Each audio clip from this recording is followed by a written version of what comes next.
Shabbat Shalom, my friends. Well, every Shabbat is special. Every Shabbat is unique. But for our family, we will be celebrating the Bat Mitzvah of our granddaughter, Beth Davids, this Shabbat afternoon, the second youngest of our grandchildren. So my heart is filled with a delicious blend of pride and joy and hope and gratitude right now. I'm thrilled. And I'm thrilled to be able to share those feelings with you, our Torah studying community members, literally, really, of our extended family. What a Shabbat this is going to be. Mazel tov. And thanks, Beth. Our Sedra is SHEMOT, Exodus chapter 1, verse 1 and following.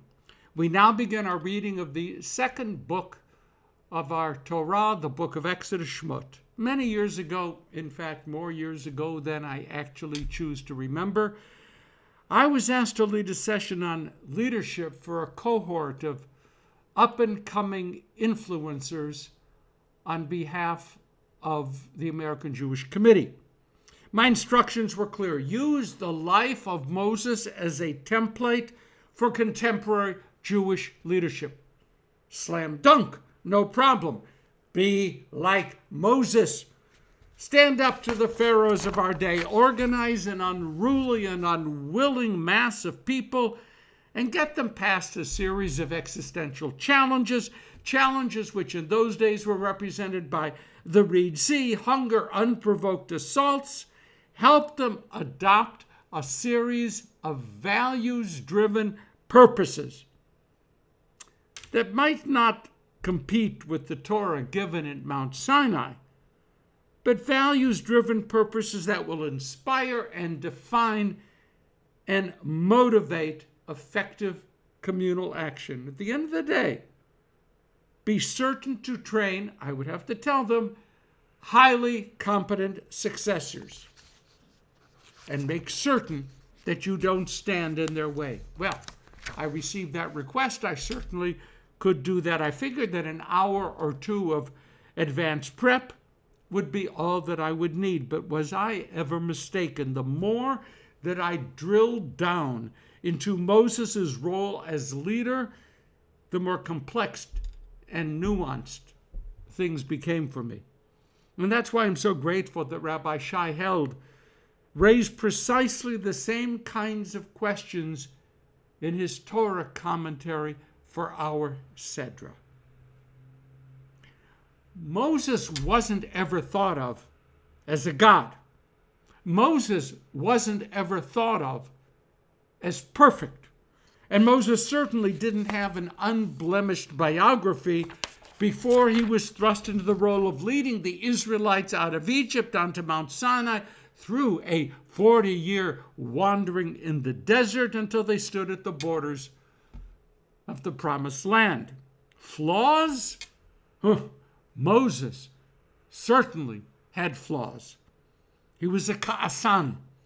He was one angry man. And his anger scarred his leadership. You saw an Egyptian beating up an Israelite slave. Moses killed that Egyptian.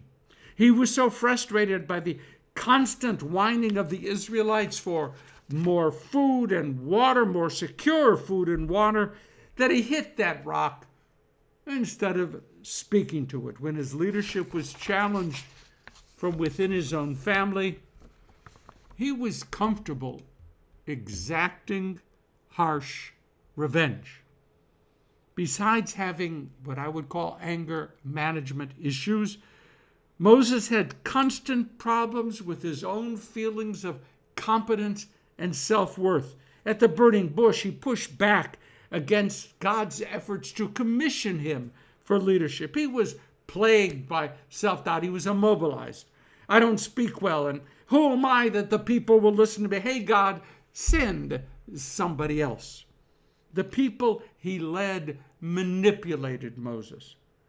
He didn't want to send those 12 spies into Canaan. He feared the results, and by the way, he was right. But the people pushed. They demanded. Moses yielded.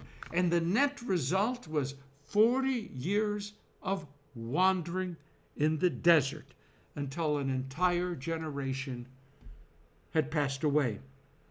Moses had some sibling rivalry issues with Aaron and with Miriam, and they had the same issues with him.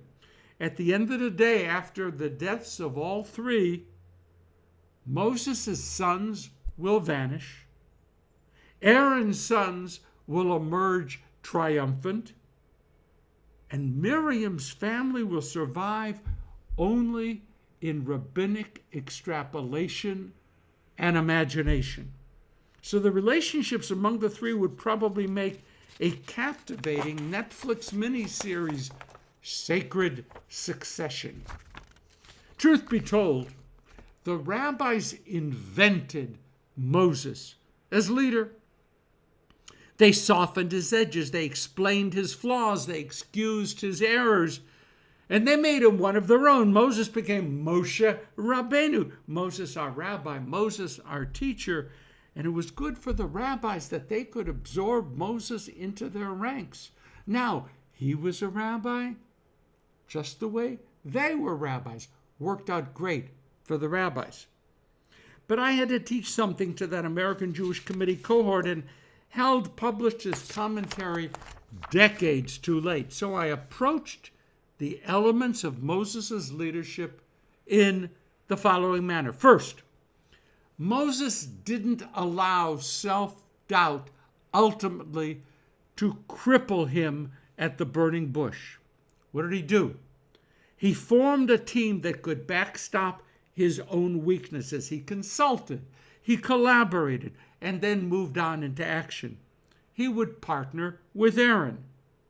He had guarantees from God that Moses was in fact the right man for the right job. Who, me? Yeah, you. And off Moses went to confront Pharaoh. Moses formed a team, a great skill for a leader.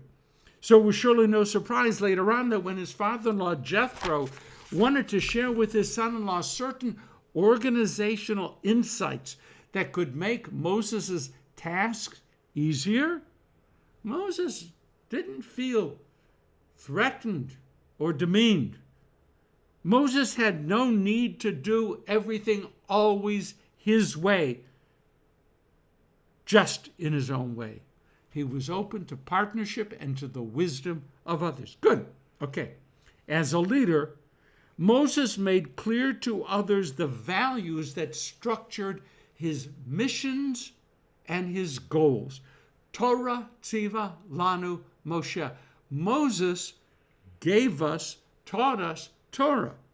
Surely not Torah as we read it and understand it today, but the Torah that emerged from his tender concern for animals, his passionate embrace of his people's future, his willingness to forgive even those closest to him when they acted with less than noble intentions, and a trust in God, even when he could not comprehend what it is that God demanded of him, even when Moses could not understand why leadership involved suffering.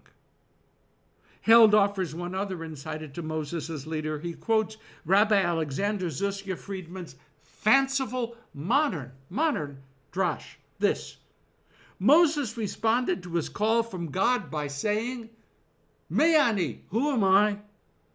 God then tells him the very fact that Moses asked such a question, the very fact that Moses doubted his own ability to carry out his momentous mission, proved to God that Moses was, in fact, the right leader. So, in the modern drash, God says, "I only choose those who are modest and self-effacing to do my will." Of course, leadership requires a great deal of ego strength. We know that. And of course, a leader will have certain elements of arrogance. That just makes sense.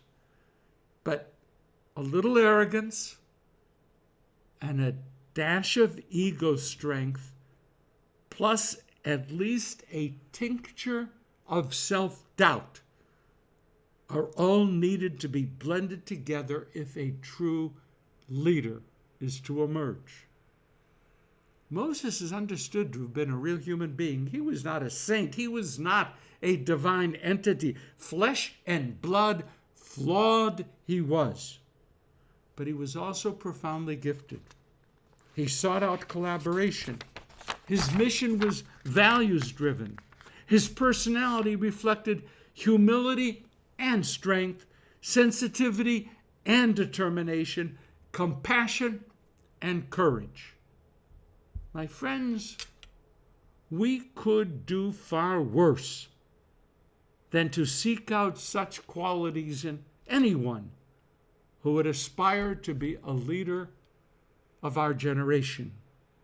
We may not find a MOSHE RABBEINU in our midst, but we shouldn't be so willing to accept someone far, far less. Well, that's it. Shabbat Shalom. We are really going to rejoice this Shabbat. We hope that you rejoice as well. Have a great week. Shabbat Shalom.